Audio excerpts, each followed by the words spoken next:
रति के अनुरोध पर श्री शंकर का कामदेव को जीवित करना देवताओं द्वारा शिव स्तुति। ब्रह्मा जी बोले, उस अवसर पर अनुकूल समय जानकर प्रसन्नता से पूर्ण रति दीन वत्सल शंकर से कहने लगी, हे भगवान, पार्वती को ग्रहण करके आपने परम दुर्लभ सौभाग्य प्राप्त किया, किंतु मेरे प्राणनाथ को आपने व्यर्थ ही भस्म क्यों कर दिया? अपने मन में विचार करके मेरे पति को जीवित कर दीजिए और समान रूप से वियोग के हेतुभूत संताप को दूर कीजिए। हे महेश्वर, इस विवाह उत्सव में सभी लोग सुखी हैं, केवल मैं ही अपने पति के बिना दुखी हूँ। हे देव, मुझे सनाथ कीजिए। हे शंकर, अब आप प्रसन्न होइए। हे दीन बंधु, हे परप्रभु, अपने वचन को आप सत्य कीजिए। इस चराचर त्रिलोकी में आपके बिना कौन मेरा दुख दूर करने में समर्थ है? ऐसा जानकर मुझ पर दया कीजिए। हे नाथ, हे दीनों पर कृपा करने वाले, सभी को आनंद देने वाले उत्सव पूर्ण अपने इस विवाह में मुझे भी आनंदित कीजिए। मेरे पति के जीवित होने पर ही प्रिया पार्वती के साथ आपका विहार पूर्ण होगा, इसमें संदेह नहीं। आप सब कुछ करने में समर्थ हैं, क्योंकि आप परमेश्वर हैं।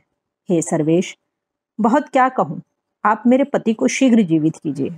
ब्रह्मा जी बोले, इस प्रकार कहकर रति ने अपने गांठ में बंधी हुई काम की भस्म उन्हें दे दी और हे नाथ ऐसा कहकर उनके सामने विलाप करने लगी। रति के रुदन को सुनकर वहां उपस्थित सरस्वती आदि सभी स्त्रियां रोने लगी और अत्यंत दीन वचन कहने लगी। देवियां बोली, हे प्रभु, आप भक्त वत्सल नाम वाले दीन बंधु और दयानिधि हैं। आप काम को जीवित कर दीजिए तथा रति को प्रसन्न कीजिए। आपको नमस्कार है। ब्रह्मा जी बोले, उनके इस वचन को सुनकर महेश्वर प्रसन्न हो गए। उन करुणा सागर प्रभु ने शीघ्र ही उन पर कृपा दृष्टि की। शूलधारी शिवजी की अमृतमयी दृष्टि पड़ते ही भस्म से उसी रूप वेश चिन्ह को धारण किए हुए सुंदर तथा अद्भुत शरीर वाले कामदेव प्रकट हो गए। उसी रूप तथा उसी आकार वाले हास्य युक्त एवं धनुष बाण युक्त अपने पति को देखकर रति ने उन्हें तथा महेश्वर को प्रणाम किया। वह कृतार्थ हो गई और हाथ जोड़कर अपने जीवित पति के साथ प्राणनाथ कामदेव को प्रदान करने वाले देव शंकर की स्तुति करने लगी। पत्नी सहित काम की स्तुति सुनकर भगवान शंकर अत्यंत प्रसन्न हो गए और करुणा से आर्द्र होकर कहने लगे, हे काम, स्त्री सहित तुम्हारी स्तुति से मैं प्रसन्न हूं। हे स्वयंभव, अब तुम अभीष्ट वर मांगो, मैं उसे तुम्हें देता हूं। ब्रह्मा जी बोले, शिव का ऐसा वचन सुनकर कामदेव अत्यंत प्रसन्न हो गए और विनम्र होकर हाथ जोड़कर गदगद वाणी में बोले, हे देवदेव, हे महादेव, हे करुणा सागर, हे प्रभु, हे सर्वेश, यदि आप प्रसन्न हैं तो मुझे आनंद प्रदान कीजिए। हे प्रभु, मैंने पूर्व समय में जो अपराध किया है उसे क्षमा कीजिए। स्वजनों में परम प्रीति और अपने चरणों में भक्ति दीजिए। कामदेव की यह बात सुनकर करुणा सागर परमेश्वर प्रसन्न हो तथास्तु ऐसा कहकर हंसते हुए उनसे पुनः कहने लगे, हे काम, हे महामते, मैं तुम पर प्रसन्न हूं। तुम भय का त्याग करो और विष्णु के समीप जाओ तथा बाहर स्थित हो जाओ। ब्रह्मा जी बोले, यह सुनकर वह कामदेव सिर झुकाकर प्रभु को प्रणाम करके परिक्रमा कर उनकी स्तुति करते हुए बाहर जाकर विष्णु एवं अन्य देवताओं को प्रणाम कर उनकी उपासना करने लगा। देवताओं ने कामदेव से संभाषण कर कल्याणकारी आशीष प्रदान किया। इसके बाद प्रसन्नता पूर्वक शिवजी का हृदय में स्मरण करके वे विष्णु आदि उनसे कहने लगे, हे काम, तुम धन्य हो जो शिवजी के द्वारा दग्ध हो जाने के बाद भी उनके अनुग्रह पात्र बने और अखिलेश्वर ने सात्विक कृपा दृष्टि से तुम्हें जीवित कर दिया। कोई भी किसी को सुख दुख देने वाला नहीं है। पुरुष स्वयं अपने किए हुए कर्म का फल भोगता है।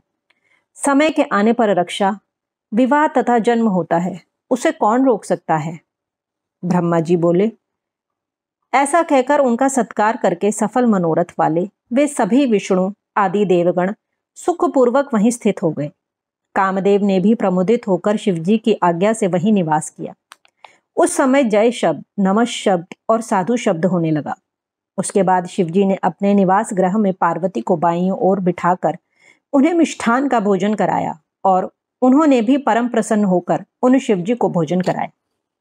इस प्रकार लोकाचार में लगे हुए वे शंभु वहां का कृत्य करके मेना तथा हिमालय से आज्ञा लेकर जनवास में चले गए।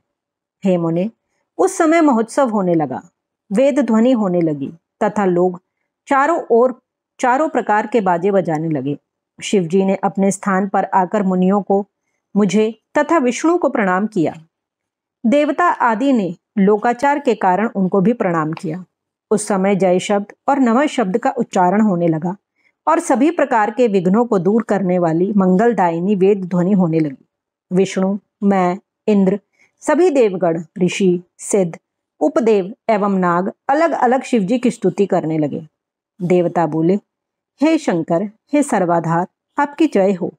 हे महेश्वर, आपकी जय हो। हे रुद्र, हे महादेव, हे विश्वंभर, हे प्रभु, आपकी जय हो।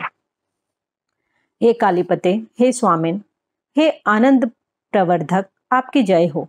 हे त्र्यंबक, हे सर्वेश, आपकी जय हो। हे मायापते, हे विभो, आपकी जय हो। हे निर्गुण, हे निष्काम, हे कारणातीत, हे स्वर्ग, आपकी जय हो। हे संपूर्ण लीलाओं के आधार, आपकी जय हो।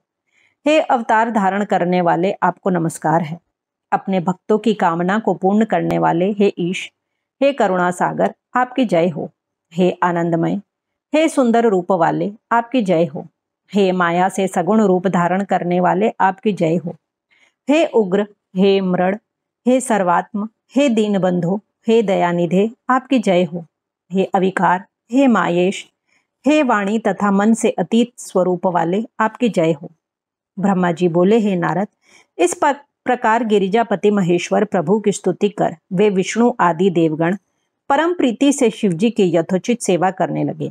हे नारद, तब लीला से शरीर धारण करने वाले महेश्वर भगवान शंभु ने उन सबको श्रेष्ठ सम्मान प्रदान किया।